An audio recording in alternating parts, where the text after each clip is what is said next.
We're hearing tonight from the leaders of both Georgia political parties less than 24 hours since that historic indictment. Both the state's Democratic and Republican chairs said that yesterday marked a dark day in our country.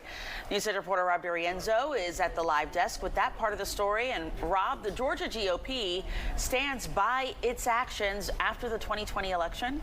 That's right, Christine. Good evening to you both. The GOP chairman claims they did everything by the book when they assembled those alternate electors. That's after his predecessor became among the indicted. While Republicans say the indictment is a political power play, Democrats say it's about the rule of law.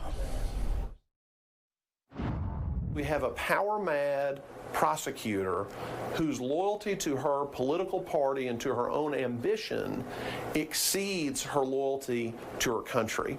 Less than 24 hours after a grand jury indicted former President Donald Trump and 18 of his allies, Georgia Republican Party Chairman Josh McCoon accused Fulton County District Attorney Fani Willis of using her position to get famous and advance her career.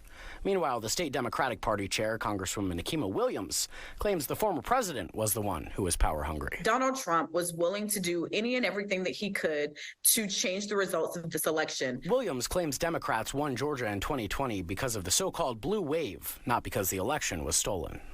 This is all so meaningful that then it comes back to Georgia once again to stand in the gap and stand up for our democracy, for accountability, holding people accountable so that people's voices are heard. Some Georgia Republicans agreed the election wasn't stolen. On top of Governor Brian Kemp's statement that the election was secure and fair, Secretary of State Brad Raffensperger said, quote, "The most basic principles of a strong democracy are accountability and respect for the Constitution and rule of law," adding, "You either have it or you don't."